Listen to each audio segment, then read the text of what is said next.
So my interests, also in my earlier work, have been revolving around ways in which photographs can signify other than previous images, independent of their support. So where the surface is, so to say, transparent in the sense that we look through it to see the picture.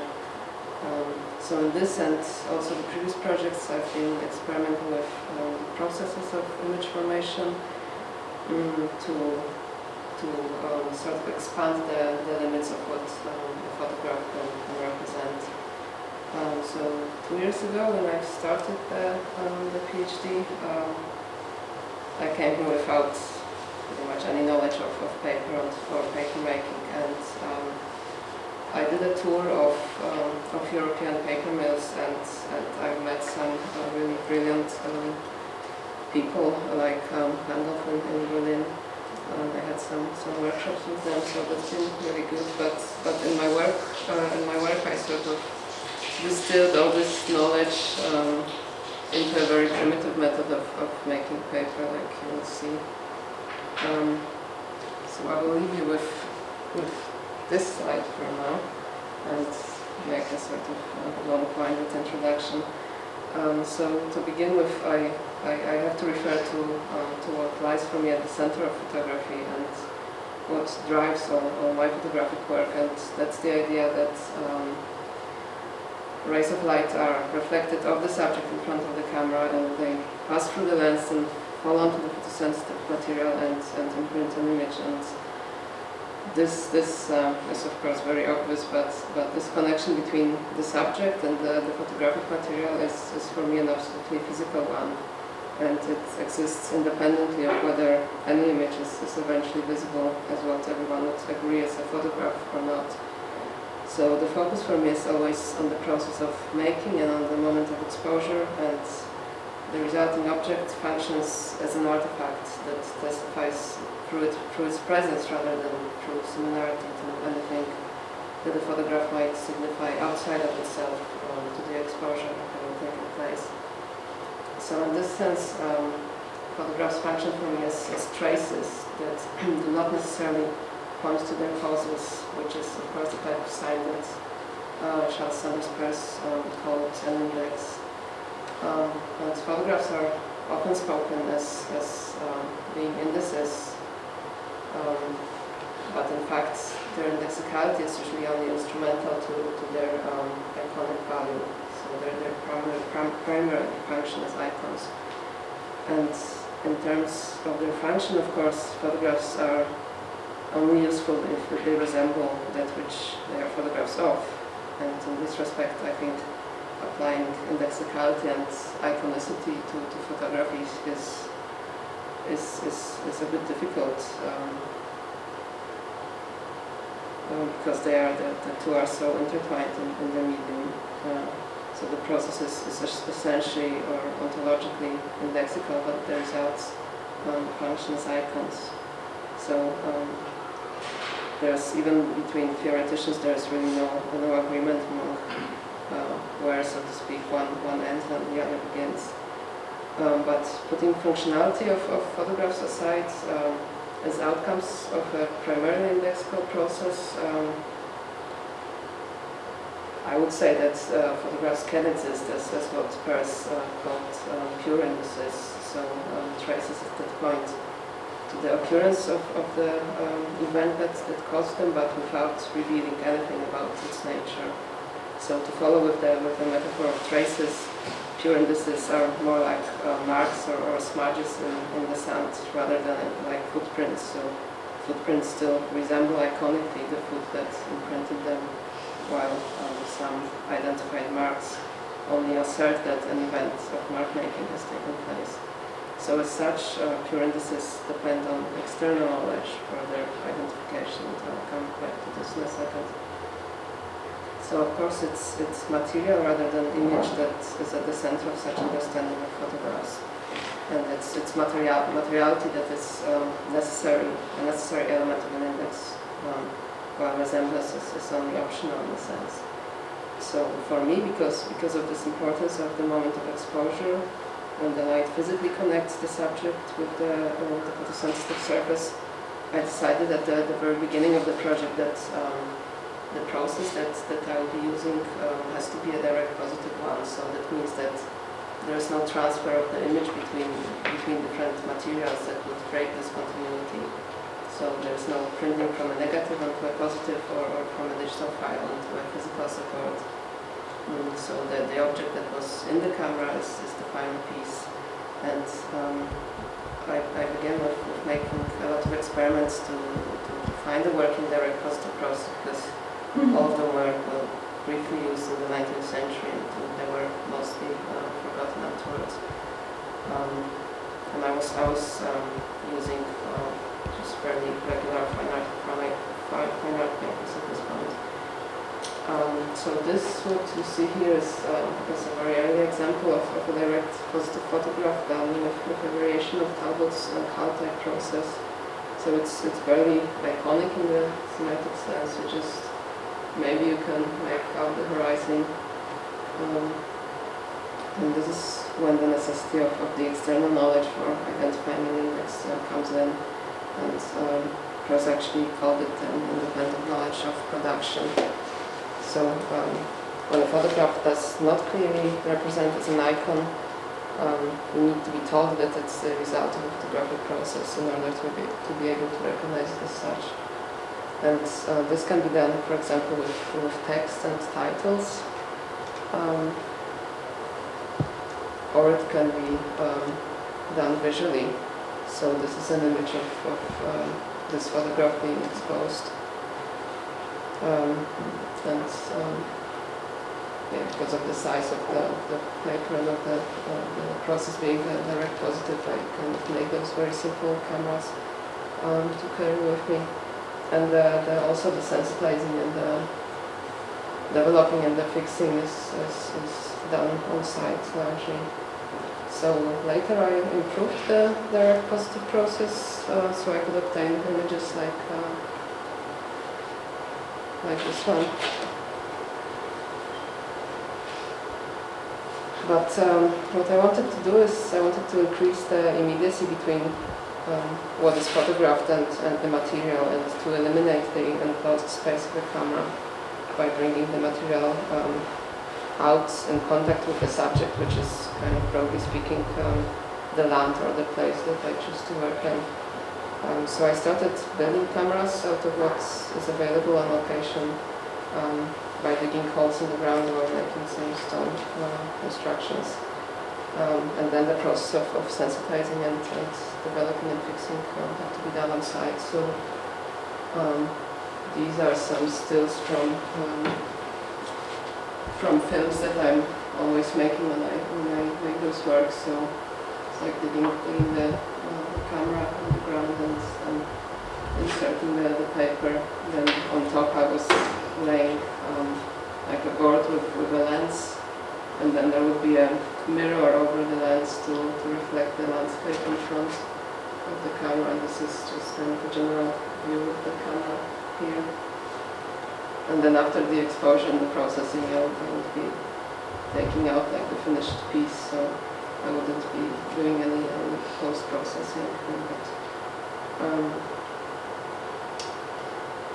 And of course, showing those films which I was doing, I was showing each piece next to like a little digital frame with the film running.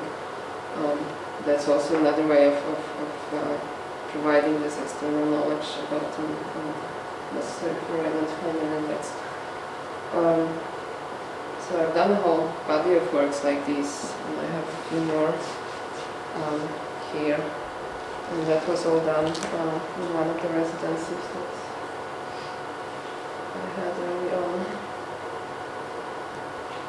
But having done this, this white fine art paper stood out for me as the only element of the work that was kind of external to the place or foreign to the place, and I wanted to minimize what I need to bring with me to make a piece and use as much of what I could find inside.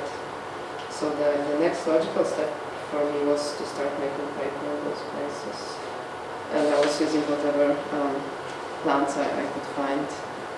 And again, I started by testing a lot of different plants, and I was doing this in the paper studio.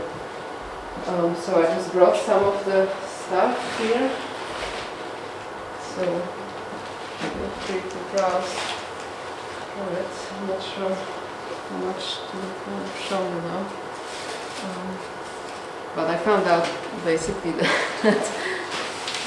that grasses were working the best, and of course they have the longest fibers, and a lot of other plants. This is all grass. And a lot of other plants, they will produce extremely delicate papers. Like this is from nettles, and it's also they wouldn't dry flat like this basically, which is quite useless. And then there are some very fragile ones, like this is from just some old leaves from trees, and this is no good at all as paper. And this is from moss, which again is extremely fragile.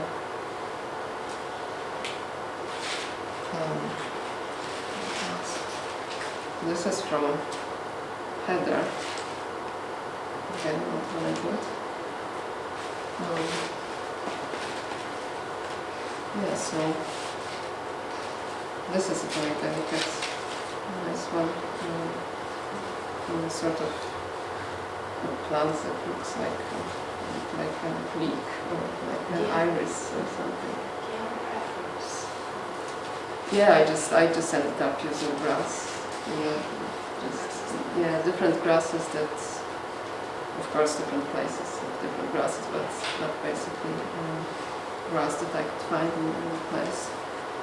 This is just like a normal green grass, that's a fresh grass that I could collect here and make paper in the studio. But of course, if I work on location, it can be very different grass, like high up in the mountains. Kind of very tough grass, or sometimes there's no grass growing at all, so you need to find something or some place where there is some grass.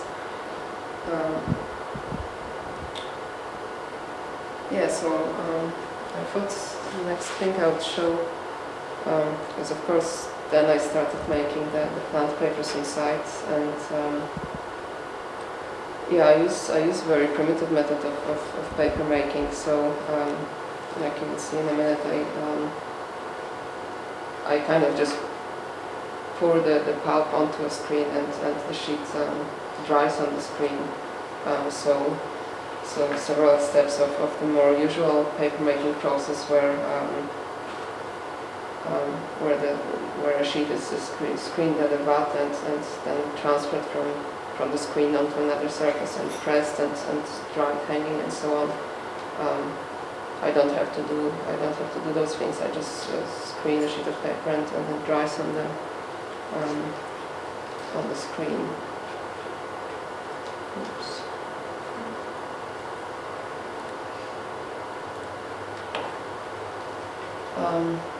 So I have some films when I've been doing some of those pieces.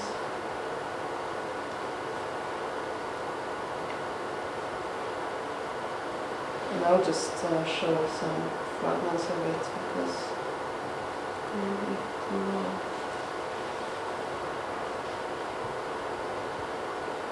So basically they were not really designed to be seen like, from beginning to end. It was more for an exhibition where you would have a lot of those screens in a space and you would be just kind of surrounded by those images of making the works. So I will be just collecting the plants, just getting some water, and of course this is the main thing in choosing the location. I just need a good source of water. And actually, sometimes I use like running water, like a river. Then I would be cooking the plants for about an hour or an hour and a half. and I would add some sodium carbonate, which is just like a household soda, just to create an alkaline solution, so that the fibers sort of break out a bit better. And,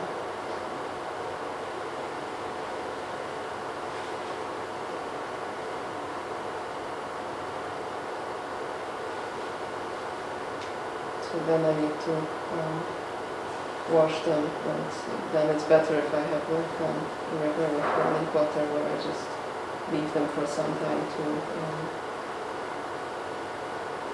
wash off the alkali. So from here it's better actually visible in another film, so I'll just switch to that.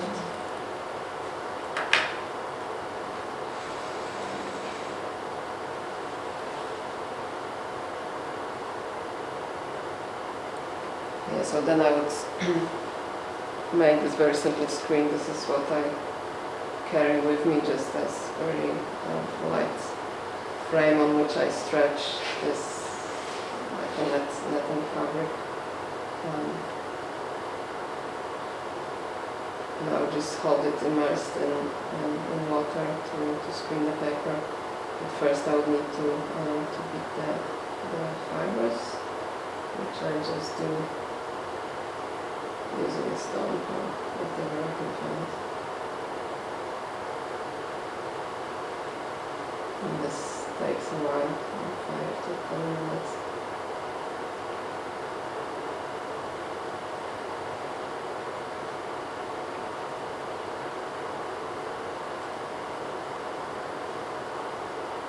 Just to break down the fibers so that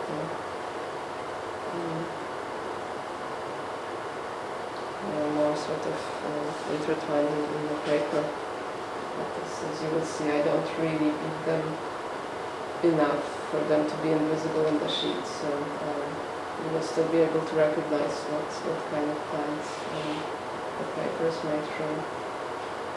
If I cooked it longer and if I've beaten it longer, then they would be more like these ones that made in the studio maybe.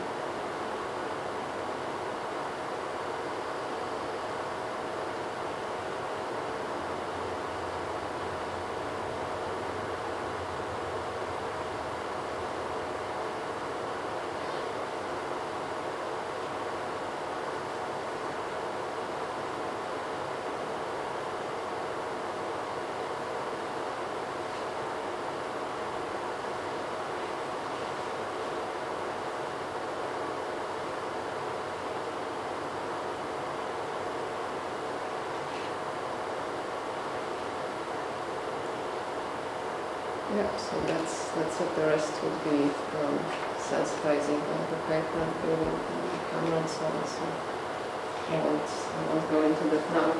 So yeah, the results are, when I do it on location, the results are in those boxes, more or less. So this I also thought you would just be able to kind of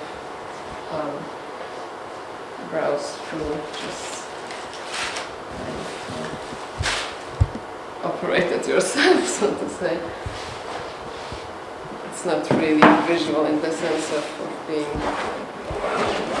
exhibited or on display, so I want the viewer to be able to open it themselves. I don't know, should I pass it around? Or a bit big, but yeah, just grab the next one. So when I started making the paper on sites, the chemical photographic processes that I was using on the machine-made and sites and chemically stable papers, they did not really produce any images on the plant papers. So actually, again, I spent months trying to find a process that would work, but like the same like I initially did when I was looking for a direct positive process on normal paper. But in fact, at some point I thought it didn't really matter that much whether there was an image that you could recognize or not. Because the plant papers themselves started to signify places where they were made in ways that the normal paper would never do. So this, to an extent, also the signification is also through iconic resemblance. Although it's not photographically iconic, as I said, the plants are still visible in the structure of the sheet. So this failure of photographic representation through resemblance actually reflects my involvement with the site. That I'm not really, I don't really see them as landscape or as a scenic view with all the cultural baggage that those concepts involve. And I'm not really selecting locations that would look good in an image when they are, so to say, framed and captured through photographic technology. So in that sense, I think that my activity is kind of in line with the ideas of such thinkers as Heidegger or as Paul Virilio, or especially within photography as Willem Husser or Henry van Leer.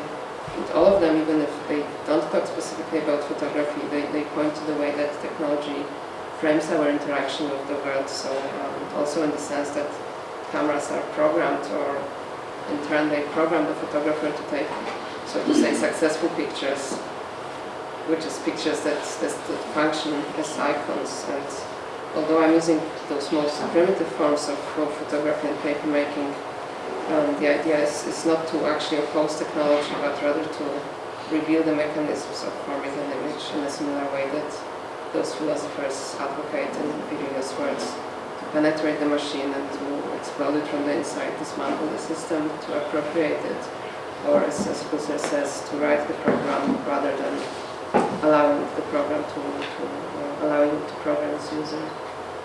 So in a way, it's a method of overcoming what Heidegger saw as technology's tendency to reduce everything to a resource of some sort. For example, the world seen as a resource of images accessed through photographic technology. So in such a world, everything is understood in terms of its use, so things only have value as means to an end, and photographs are only valuable as representations. And I think it's perhaps through objects, so in this case paper, that this system of images as a resource, in the sense of functioning in semiotic terms as conventionalized signs, can be destabilized. Objects are generally perceived as causal signs rather than conventionalized signs, so they point to their origins and they are interpreted based on experience rather than on learned knowledge. So while it's possible that someone who has never seen a photograph might not recognize it as an image, it's actually impossible not to relate to an object that one is faced with, and maybe we can switch this on. And not to attach any meaning to an object. And to this extent, a person looking at my work, even without any knowledge of it, would still respond with thinking about how it was made, and everyone's response will be different. And this process of meaning making, it's much more subjective than is the case with conventionalized signs.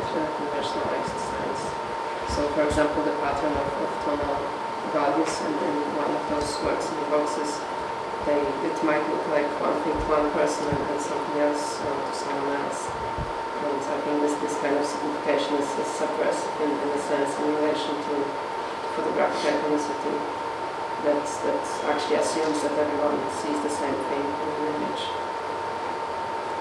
And for Heidegger, the opposite of perceiving everything as in utilitarian terms, what he calls the modern framing, is to reveal the nature of things as constantly withdrawing and withholding themselves from being known. And in this case, the aim of my kind of tinkering with technology is what I think of as representing place on its own terms, that is not through the cultural construct of landscape or not even vision, and not through the kind of photographic activity where the photographer is almost physically removed from what he's trying to represent, and he or she apprehends it visually and indirectly through the camera, and equally offers a purely visual representation of this experience to others in the form of an image. And rather, I'm interested in place as elemental, that is beyond human constructs and beyond representation. Should I continue? So the elemental is that which exists outside the human system of production, consumption, and meaning. And despite the fact that photographic technology is generally designed or programmed to produce intelligible outcomes, the medium itself, I think, as a physical and chemical process induced by light, is essentially independent of human intentionality.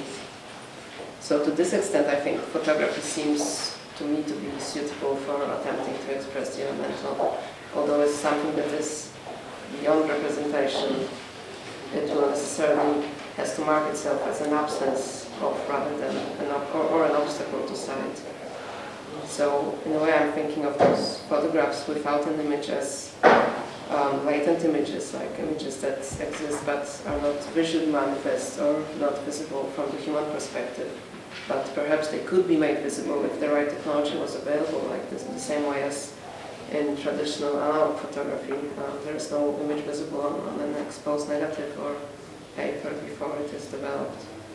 So it's really about exploring the possibility of recording place as something existing independently of being seen or being thought of, rather than as a Heideggerian standing reserve, the value of which is purely utilitarian. So as non-resembling photographs, I think the works point only to the event of their becoming, the making and the exposure, and nothing really beyond themselves. So there's no instrumental value derived from iconicity. So they are not in this sense useful or functional. And instead I think of them as indicating the intrinsic value residing in things, like things that are not done for some external purpose, but rather for their own sake. And one of those things that must be my kind of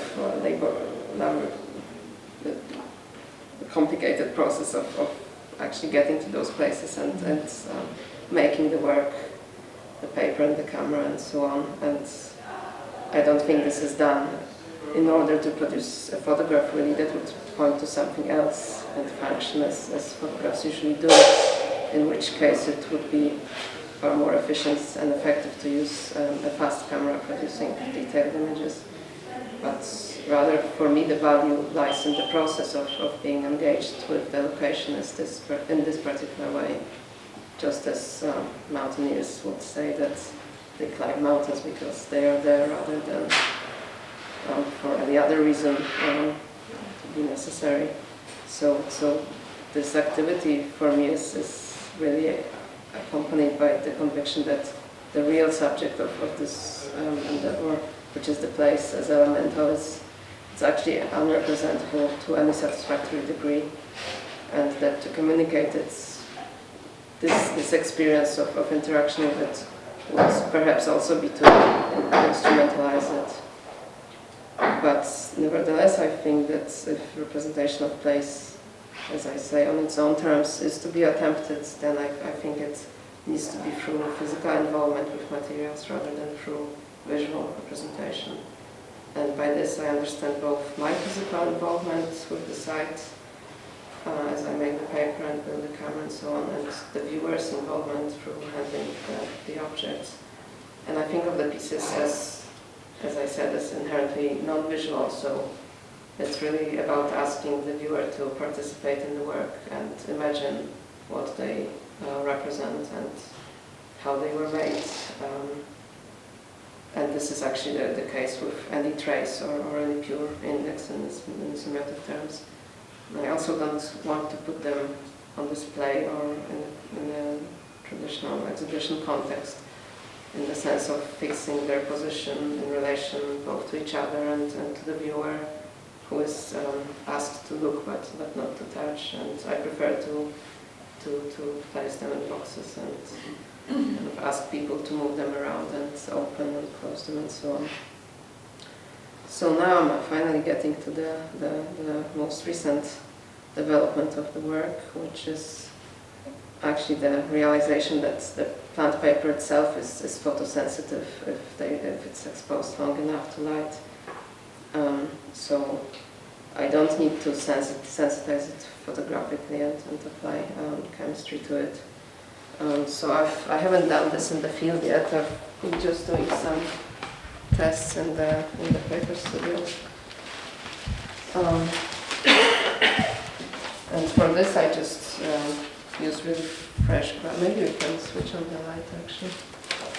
It would be nice then people could see more of the details. Yeah, actually I'm at the end, so of this presentation. So yeah, well, I will explain the idea and then you can have a look. So I'm just making paper like you've seen before from really fresh green plants materials. And then when I put it in the camera and when I expose it long enough, which is actually days or weeks, and I need a very big lens in front of the camera to allow a lot of light, the light would sort of bleach out those parts of the image that where it falls, and the kind of the shadows of the image would be left sort of green. So this is more or less the tonal difference. Actually, I should have brought some photograms so it's better visible. So this is more or less the original color, and this would be kind of bleached out by light and falling into the camera. But this produces very unsharp images. So it's basically just a line of horizon, like in this one here, or this one here. This has been exposed for quite a long time, I think more than a month. So actually the shadows became quite light too. This one, I think this one is the best. This is actually out of the window in the paper studio. So this is the civic center here, if you can believe my word. Yeah, and of course if the sun falls onto it, then it starts burning a hole, so I have to watch out, otherwise it all goes in flames. Yeah, so this is what I will be doing this summer and this year, and I think this will be the final body of work. And I think of it sort of as the best way that I found for kind of fusing paper making with image making. Yeah, so take a look. Of course, this is still light sensitive, so that's another thing about presenting it maybe in boxes or in some other way. I haven't decided yet whether I just let it fade completely when it's kind of being shown, or whether it's really kind of protected from light. So yeah, that's me talking, I think. Well, thank you very much. Thank you. Very, very interesting. Thank you. I'm sure you have different questions for Agnieszka. I mean, one of the things I haven't seen is certainly the videos projected in this way. Yeah, and they are stunningly beautiful, aren't they? Would people say so? Yeah. But it does kind of beg that question, one of the last points that you made about when people see the work, it's going to prompt them to ask questions about connection to place. And so, maybe you could talk about where you are at the moment with that kind of relationship between how much you reveal about the process and how much you don't reveal, because there seems to be a lot of different possibilities. And I remember at the very early stages you using videos, very, very small, which came across very much as kind of just, a documentation next to one of the pieces of paper, but this is something else. This takes us into another place when we see it projected. But we still felt that it's maybe showing too much or drawing too much attention to, you know, when a moving image is next to this quite, you know, small and quiet piece of work on paper. So, I mean, I'm making the films all the time, but I haven't actually decided whether I'm showing it or not next to the work, certainly. What to do with it. Or whether it's like in the next room, maybe showing some general, to give people general idea about how it's made. But what do other people feel about that relationship? Because I think this is like quite crucial, because it does, in a way, it does prompt us to ask all sorts of questions. You know, like you were talking about how much information you give in terms of labels. And what are other people's thoughts on this? This kind of. I think it would be nice to come across it and think about it in my own terms first, and then. But I think not to see how it's made, because it's so lovely to see all that as well. I think it would be a shame not to show it at all. But I think if you can make it separate, but after, so that it, you know, kind of. It's quite difficult to explain in text that the process of it, it's only when you see it, I think. Yeah. Then that will in turn will change your relationship to the work. You know, you have a response to the work, and then you see that, and then you're left with a different response. But then you can enjoy both responses. If you get the chance to see it without that to begin with, you can have your own initial response, which you would never have if you see that video and then. That's true. That's true. Do you keep a lot of information about where you've collected the plants and the place for purposes of your PhD, or do you try not to? Yeah, I do, basically the place and the date and so on, and actually the height of the place, because I'm in the mountains doing it, so it's kind of those three elements combine for me to give some very basic information about the place without actually revealing very much. Yes, you know, that's what I'm putting on those boxes. It's still very cryptic when you think about it. I mean, it's supposed to pinpoint the place, but actually you don't know anything about how it looks like. It is fascinating what you're doing. It's very, very interesting. How would you feel then if you put those on display and they continue to be exposed and the image disappeared? How does that change your feeling about them, or would it? Yeah, for me it's not really, doesn't really matter, because it's still like an artifact from this place. That's how I feel about them, but it's more about what kind of response I want the viewers to have, whether I want them to think that there might be some sort of an image and maybe they're just kind of beginning to see an image if there is some tonal difference, or if it's just completely uniform. And if you put those ones that are quite green in a box, will they change in colour terms over a period of time, even without exposure? No, I don't think so. No. I don't think so. Did you find any evidence, obviously been outside a lot, of natural exposure? I never thought about it, but Yeah, you could. plant materials and things, like a grass field, does it Yeah, it does. expose If you can itself to the cover image it, around it? well, you can. If you Yeah. cover it with something, then it will go yellow. Or a so rock this face or is- something, presumably all natural materials are subject Yeah, to. yeah. Well, for a rock, I guess it would take a long time. But they're there a long time. Yeah.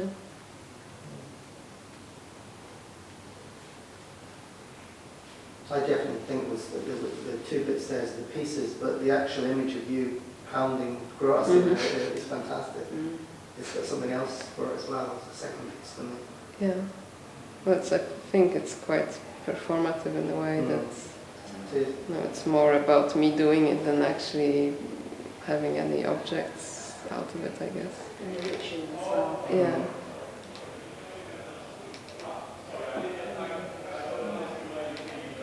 I think there's something about it being on that scale, projection on that scale, because of the kind of sense of the landscape. I mean, I was very stunned by how strong the imagery was, and you quietly proceeding alone in this kind of really very remote area. I think it helps the time dimension. You talk about how long it takes, but the bigger size seems to help there. It feels bigger.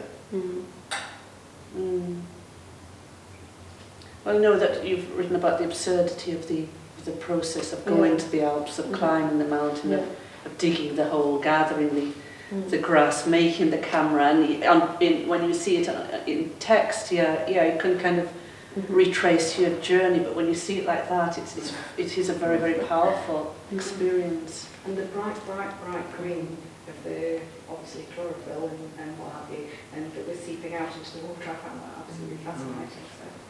So I think you wouldn't see that, you wouldn't sense that. Yeah. And in a way, you know, this is a totally separate point, but in a way, what I found interesting and what I was trying to touch on before, that Agnieszka equipped herself with a really in-depth, you know, equally kind of, if I'm going to use the word obsessive, study of traditional paper making, and went to almost every paper mill that you could find in Europe, and worked with, you know, at least two of the absolute leading paper makers. So I looked at the finest papers in Fabriano and the French mill you visited. I mean, just such beautiful, exquisite historical papers. But then you've taken it back to the paper making in its simplest form. But without having equipped yourself with that information, I don't think you've understood the potential in the same way of this very, in a way, primitive way of methodology of creating paper. So for me, this is a very interesting kind of part of the journey, which has so many different strands to it. You know, the fact, you know, one of the workshops was looking at historical identifying historical papers, papers, looking at, you know, looking at European papers, looking at Japanese papers, and having equipped herself with all this kind of understanding, then to take it to this place, I think is a very interesting strand to the whole research. Yeah. Well, it's just about understanding the moment of making this object or this material, you know, the same as in photography. I'm trying to get at this moment of exposure, which is for me at the core of forming an image, and the same with paper making. When I draw out the sheet of paper, it's the same kind of transformation. I suppose it's like people, you know, sometimes come to the paper studio and are almost apologetic because they're using like a really kind of newsprint or some really basic, what we could think of as basic paper, but it brings it home that it's not about whether it's sort of, in terms of status, something very high, you know, high up the ladder, so to speak, something very fine Japanese handmade paper that they should use. It's just focusing on what's appropriate for the, you know, in relation to the ideas, and obviously this is absolutely integral, the choices you're making to the concept of the work. Do people have any other questions for Agnieszka? Or any responses, any other responses? I was just interested because the experiments you've done in the studio you've done over the winter here in Newcastle, presumably when you go up to the Alps in the summer, the exposure times are going to be shorter. Yeah. How long do you anticipate you'll have to expose? Well, from a few days to a week, maybe. So would you, I mean, will they get up in flames or something? Well, I think I'll just point them north and, you know, sun fine. Otherwise, they will just burn. I mean, the burn marks are quite interesting. Well, it's interesting because, you know, I'd stopped the exposure at this point, but if I didn't, then it would just burn. And do you anticipate you'll have clearer images because the sun is strong? No, I don't think so. I think it's the combination of well, of the sensitivity of the paper. It's not, you know, the sensitive substance is not on the surface of the paper, it's all throughout the paper. That's why there is no sharp image. So I think that's what it has to be. You think it's the surface? Yeah, well, that's how it is. And if you sensitize photographically paper, you have to size it to get a sharp image, so that the chemistry sits only in one layer. I just wonder if you had made a plant paper that had a much finer surface. I mean, thinking again about Gangolf's, Gangolf Ulbricht's meadow paper, which he showed, which is just absolutely extraordinary. It's so fine, the surface, and so smooth, and it feels fragile, but at the same time it just smells of meadow hay. But it's vivid green, and it was, you know, I think you were asking, will it change colour if it's you know, put into the box or whatever. Certainly the papers that I saw of his meadow grass that were a few years old, they were just a vivid green when you brought them out, but the surface is very uniform. And just wonder if it might be worth at least trying to see if just out of interest whether the image might be sharper. I know that's not particularly what you're aiming at, but it would be. I mean, it's not something that I could practically do on location, but well, if you kept beating, Would you burnish it with I kind of a rock? could, burnish it with a stone.